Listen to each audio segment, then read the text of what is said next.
우리 3월에 들어와서 우리 세 번째 공동체에 대한 말씀을 나누게 됩니다. 우리 사랑하는 온타리오 교회 모든 성도 여러분들, 오늘 예배에 참여하신 모든 분들에게 먼저 하나님의 은혜가 가득하게 넘치시게 되기를 주님의 이름으로 간절히 축원드립니다. 이럴 때는 아멘 크게 하셔야지 받으시죠. 감사합니다. 오늘 예배를 통하여서 또한 침체되었던 우리의 영혼의 회복과 새 힘이 넘치게 되시기를 축복합니다. 오늘 예배당에 들어올 때에 그 발걸음과 마음이 조금은 무거웠을지라도 예배를 마치고 돌아갈 때에는 더욱 가볍고 기쁜 마음과 발걸음이 되시기를 축복합니다.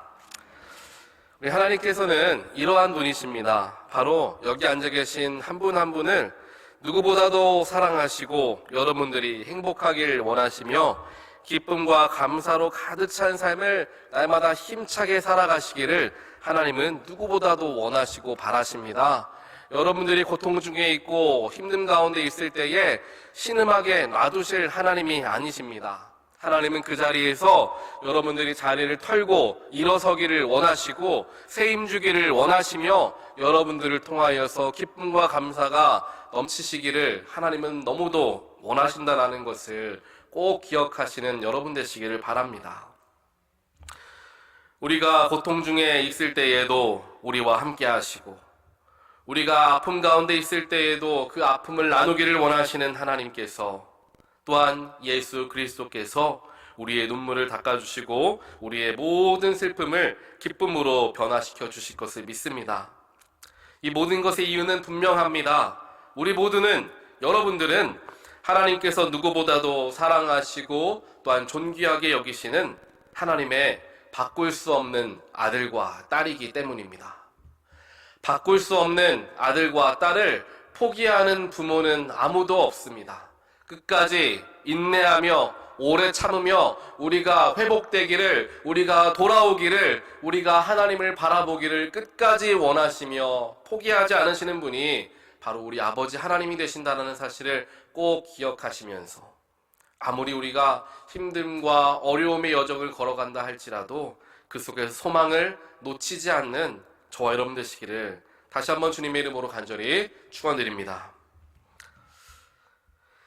우리가 항상 기억해야 될 게 바로 이것이죠. 세상 그 누구도 우리의 마음에 완벽하게 우리의 아픔을 이해해주고 위로해줄 사람은 없습니다.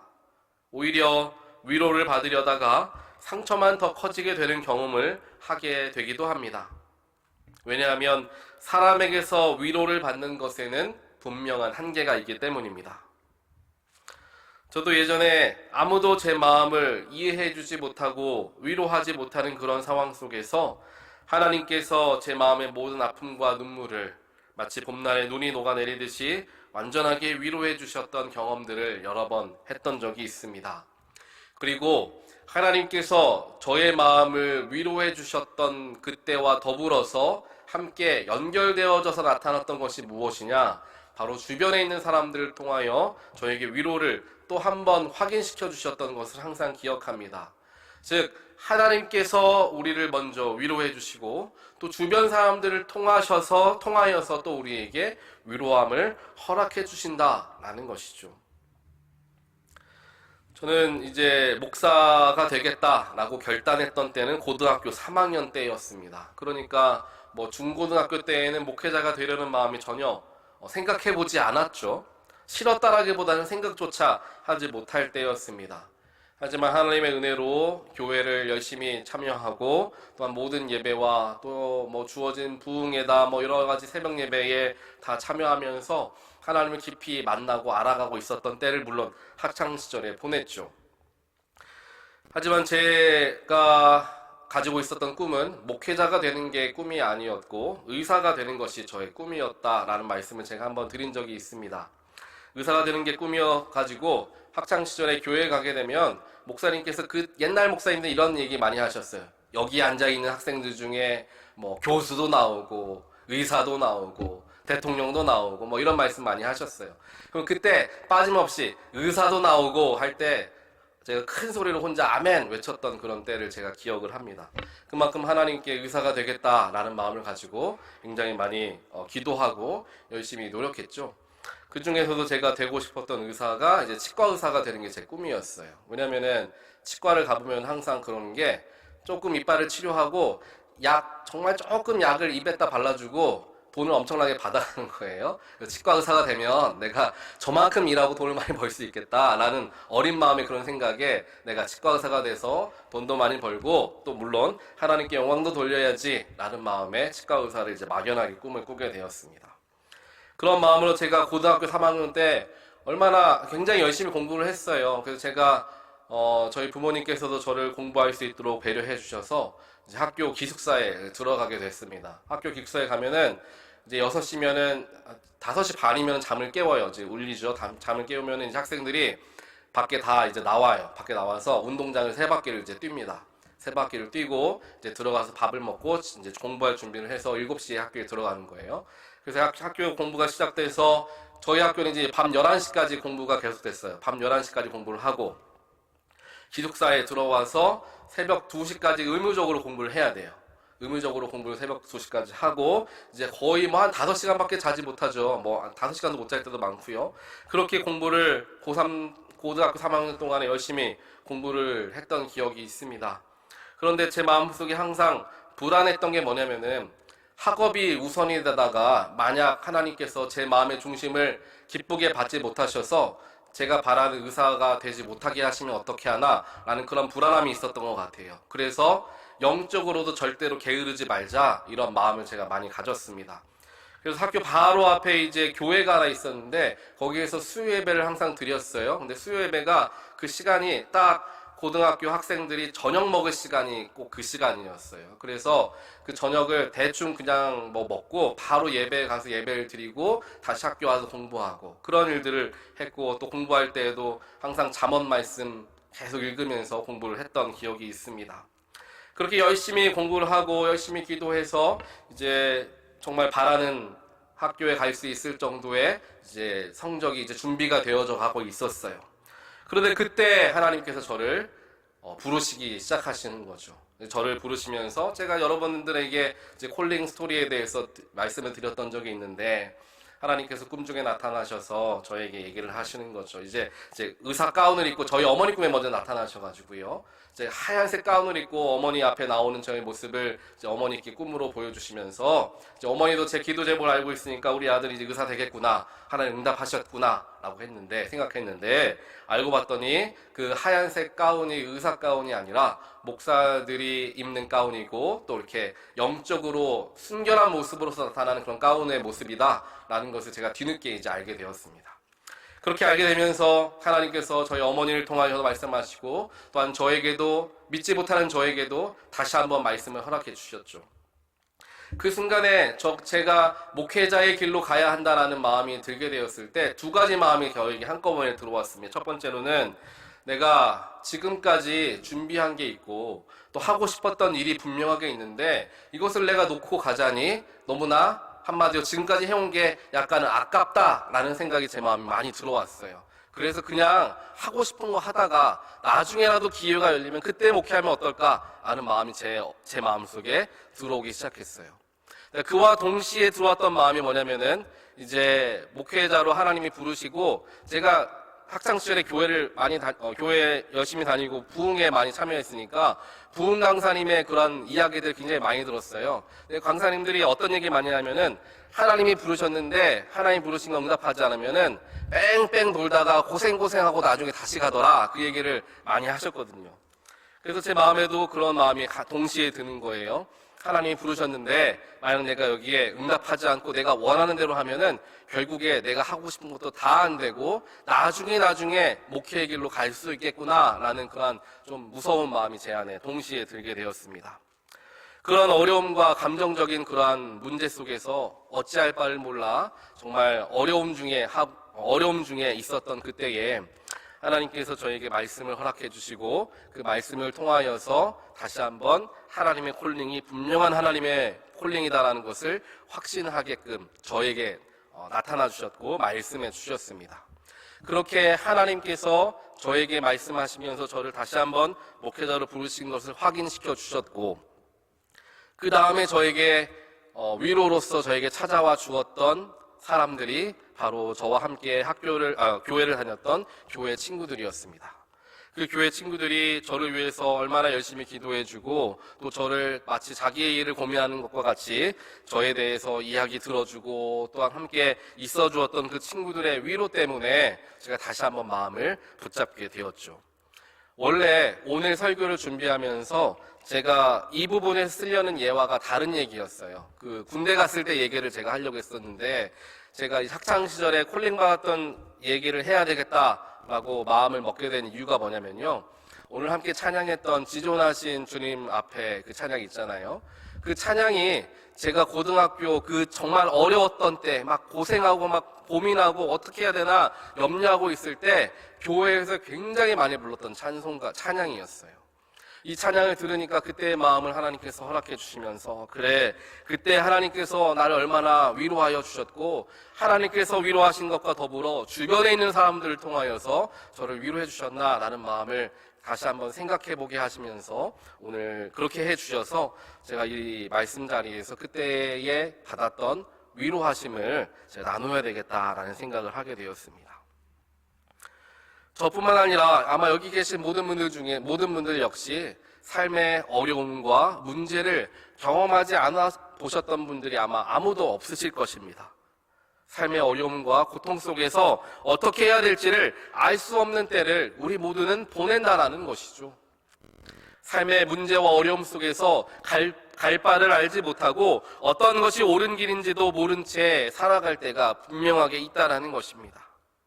그때에 우리가 바라보아야 할 것, 그때에 우리가 받아야 하고 바라보아야 하며 소망해야 되는 그 위로하심은 하나님께로부터밖에 올 수 없음을 우리는 반드시 기억해야 한다는 사실입니다.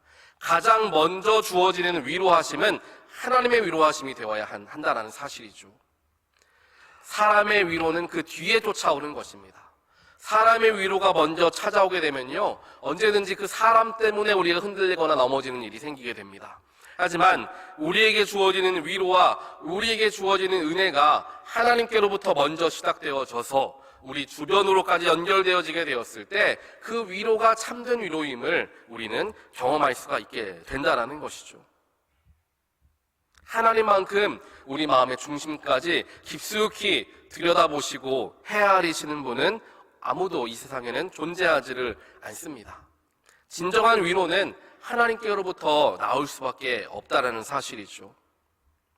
또한 그러한 진정한 위로가 일어나게 되었을 때 그 위로로 말미암아 다시금 새 힘을 얻고 내가 가야 할 방향성을 분명하게 하며 앞으로 나아갈 수 있는 힘과 원동력을 허락하여 주시는 분이 바로 성령님이 되시는 것입니다.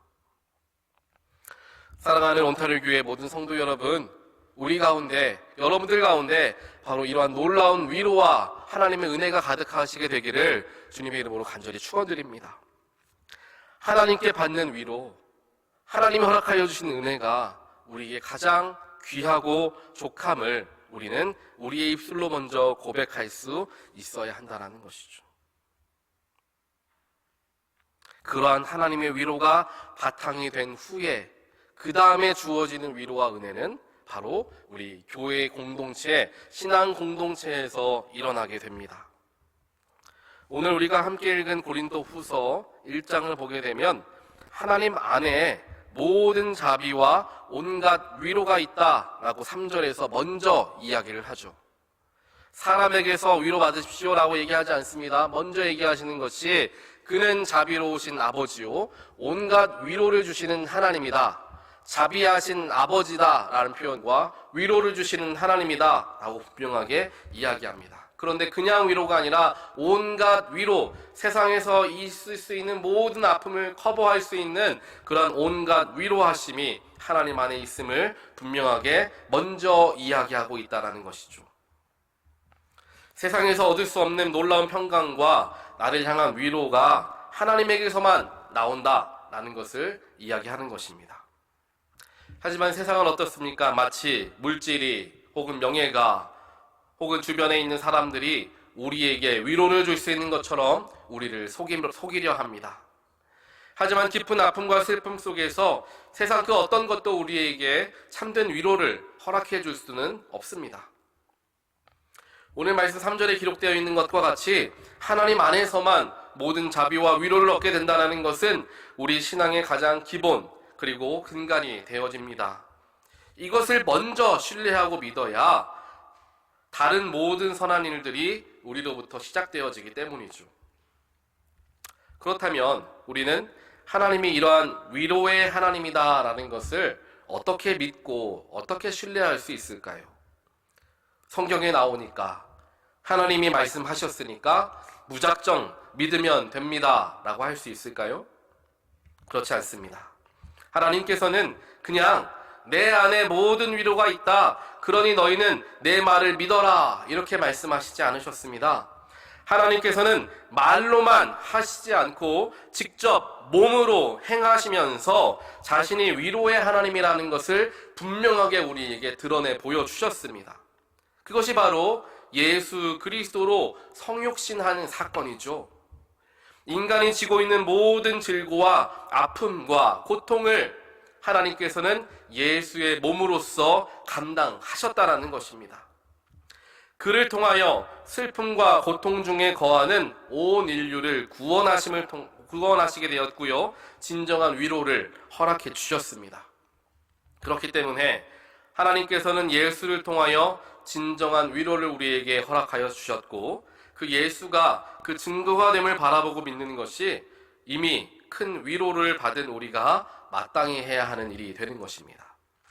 하나님은 그저 내 안에 모든 위로가 있다 말씀하시지 않으시고요, 직접 이 땅 가운데 내려오셔서 우리와 함께 먹고 마시며 모든 고통을 지시며 위로하시는 분이신 것을 보여주셨던 것입니다. 그리고 또한 하나님께서는 우리가 겪는 모든 아픔과 고통을 부정적인 것으로만 여기지 않게 하시고, 그 아픔과 고통을 통하여 오히려 우리가 성장할 수 있는 기회로 삼게 도와주십니다. 오늘 본문 5절에서는 이렇게 이야기합니다.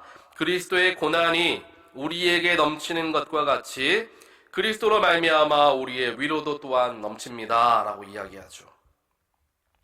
이 부분은 굉장히 역설적인 표현입니다. 그리스도의 고난이 넘침으로 그리스도의 위로도 넘친다. 고난과 위로는 전혀 반대적인 성격을 가진 단어입니다. 그런데 그 고난과 위로를 포괄적으로 풀어내는 사도 바울의 신학적 해석이 굉장히 빛나는 구절이 바로 오늘 고린도후서 1장 5절 말씀이죠.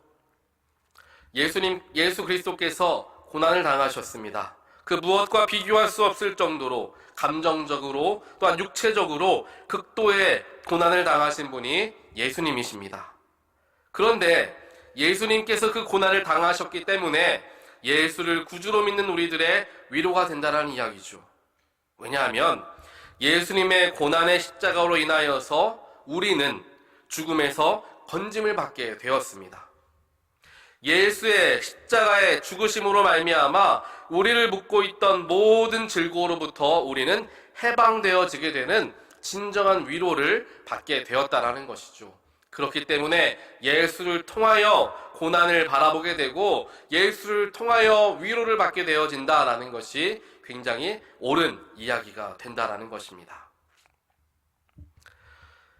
일상생활 속에서 우리가 자주 경험하는 고난과 아픔, 또 그에 대한 위로를 어찌 보면 표면적인 아픔이다라고 이야기할 수 있습니다. 하지만 진정한 내면의 아픔과 내면의 고난은 영의 죽음, 즉 생명의 죽음이 생명이 아닌 죽음 안에 거하게 되는 것을 의미하죠. 왜냐하면 이것은 영혼과 관련되어져 있기 때문입니다. 세상에서 이야기하는 표면적인 고통은 분명히 끝이 있습니다. 하지만 영혼과 맞닿아 있는 내면의 영적 고통은 끝이 없는 것이기 때문이죠. 그렇기 때문에 표면적인 위로보다는 내면의 위로가 훨씬 더 가치 있고 고귀한 것입니다.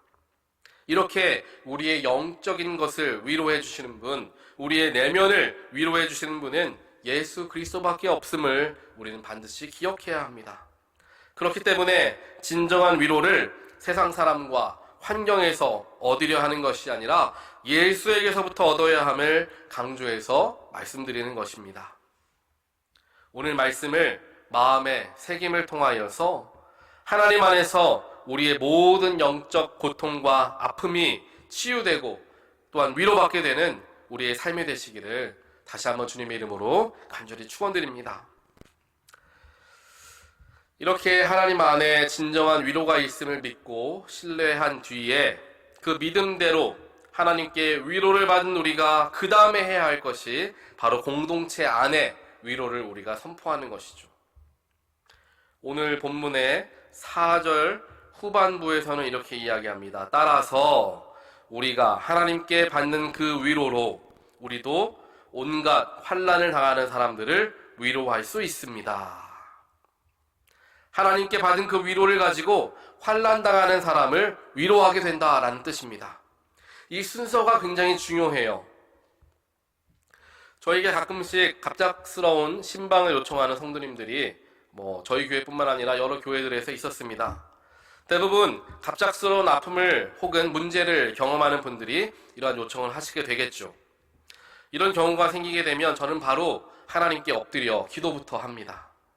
왜냐하면 그 집을 방문하게 되면 분명히 어떠한 어려움에 대하여서 말씀을 하실 텐데 저희의 개인적인 생각 혹은 개인적인 믿음으로 그분을 위로하려고 하거나 조언하려고 한다면 실수하게 되는 경우 혹은 그의 마음을 불편하게 해드리게 되는 경우가 생길 수도 있기 때문입니다. 실제로 저도 그런 경험을 했던 적이 있습니다. 저는 제 나름대로 최선을 다해서 그분을 위로해드리고자 이런저런 말씀을 드리게 되었는데 막상 제 이야기를 들었던 성도님은 제 말을 불편하게 듣게 되어서 힘들게 되었던 적을 제가 기억을 합니다. 그 후부터 내 생각, 내 의견 이야기하지 말고 하나님께 기도함으로써 하나님께서 위로하시도록 그분의 마음의 문을 조금이라도 열어드리는 그러한 노력을 내가 하자라는 마음으로 신방을 하게 되었습니다. 방금 우리가 함께 본 4절에서 이야기하고 있는 바가 바로 이와 같습니다. 그냥 환난당하는 사람을 위로하라 라고 말하는 것이 아니라 우리가 하나님께 받은 그 위로로 하나님이 주신 위로로 타인을 위로하라 라고 하는 것이죠. 하나님이 나를 사용하시도록 나를 하나님의 도구로서 내어드리라 라는 것입니다.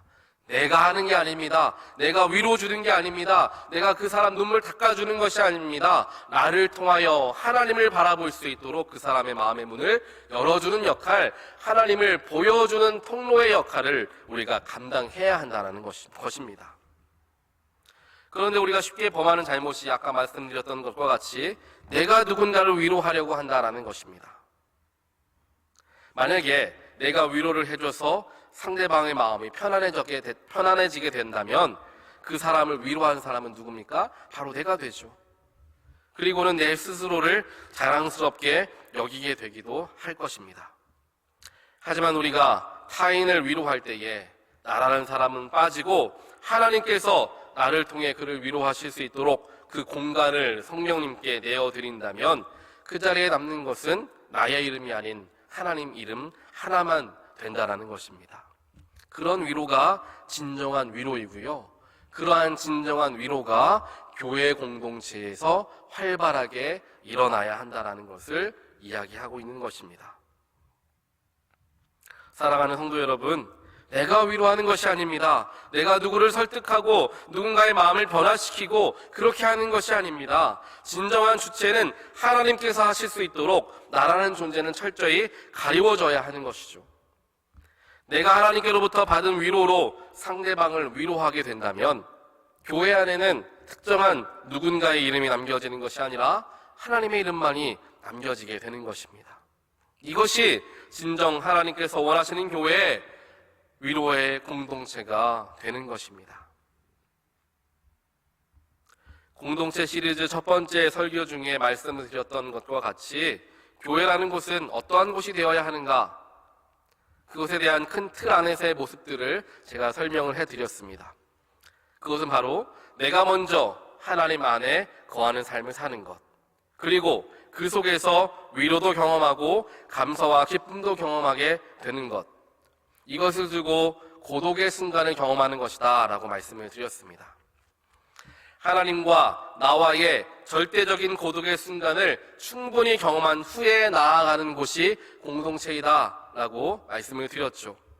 그래야 공동체 안에서 내가 무엇인가를 얻으려 하지 않는다는 거죠. 왜냐하면 하나님과의 관계 속에서 충분히 하나님의 은혜를 내가 경험했기 때문에, 그 다음에 내가 공동체에 들어갔기 때문에 공동체에서 내가 무엇인가를 얻으려고 하는 것이 아니라 오히려 나누어 주게 된다라는 것입니다. 이 순서를 중요하게 기억하고 지키는 것이 교회에는 굉장히 중요합니다. 우리 교회는, 우리 신앙의 공동체에는 무엇인가 내 필요를 채워주는 그런 공간이 되는 것이 아니라 나의 것을 나누어 주는 공간이 되어지게 되기를 우리가 기도함으로 함께 이루어가게 되기를 원합니다. 더 이상 받으려고, 더 이상 무엇인가를 원하는 그러한 마음가짐이 아니라 내가 어떻게 하나님께 받은 은혜를 전할 수 있을까? 내가 어떻게 그 사람을 위로하고 사랑해 줄 수 있을까? 어떻게 내가 그 사람의 마음의 중심을 조금 더 살필 수 있을까? 고민하고 노력할 때에 우리의 삶이, 더 나아가 우리의 교회가 하나님께서 기뻐 사용하시는 삶과 교회 공동체가 되리라 믿습니다. 우리 시간 함께 영상 하나를 함께 보실 텐데요. 영상을 보시면서 진정한 위로는 무엇인가? 내가 말을 정말 잘하는 그러한 위로가 아니라 옆에 함께 있어주는 것, 함께 눈물 흘려주는 것, 그것이 위로이다라는 그런 내용의 영상을 함께 보도록 하겠습니다. 결국에 위로하는 것이 이와 같다라는 것이죠. 뭔가 화려한 말로 그 사람의 그 마음을 변화시켜주는 위로가 아니라 그저 함께해서, 함께 옆에서 그의 마음의 중심을 함께 바라보며 그를 위로해 줄 수 있는 그런 마음이 우리에게 필요하다라는 사실입니다. 우리 교회 공동체가 바로 이러한 교회 공동체가 되기를 원합니다. 그냥 표면적으로 지나가는 인사 중에 오늘 하루 지나가면서 힘드시죠? 어려우시죠? 하며 넘어가는 게 아니라 그와 함께 이야기하고 대화하며 그 마음속에 있는 중심에 있는 것을 끌어냄을 통하여 그를 위로해 줄 수 있는 그러한 교회 공동체가 되어질 때 우리 교회에 더욱더 사랑이 싹트게 되리라 믿습니다.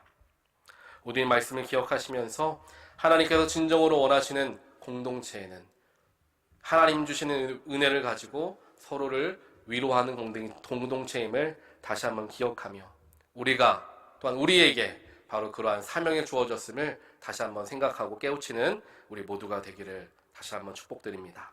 함께 기도하겠습니다. 사랑의 하나님 감사합니다.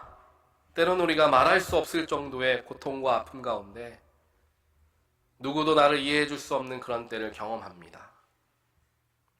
아무리 이야기하고 아무리 생각하여도 마음에 있는 짐과 무거운 아픔이 사라질 기미가 보이지 않는 때를 우리 모두는 경험합니다. 하나님, 그때에 우리 마음 가운데 하나님은 문을 두드리시고 우리 마음속에 들어오기를 원하십니다. 그때에 하나님, 나 혼자 있고 싶어요. 저를 좀 내버려 두세요. 하는 게 아니라 하나님, 내가 너무 힘듭니다. 내 마음에 이 시간 찾아와 주셔서 나를 좀 위로해 주세요. 하나님을 나의 마음에 모실 수 있는 우리 모두가 되게 하여 주시옵소서. 또 우리 온 성도가 그러한 위로의 하나님을 다 깊이 경험하여서 그 경험한 바를 가지고 지금 신음 중에 있고 고통 중에 있는 성도들에게 나아가 그들을 위로할 수 있고 하나님을 나타낼 수 있으며 하나님의 사랑을 증거할 수 있는 그러한 귀한 교회 공동체가 되어질 수 있도록 우리의 삶을 축복하여 주시어서 우리 온터리 연합감리교회는 서로를 진정으로 생각하고 서로를 위로하고 서로를 높여주는 그러한 귀한 하나님의 공동체 되어지게 하여 주시옵소서. 이 모든 말씀 예수 그리스도 이름으로 간절히 기도드리옵나이다. 아멘.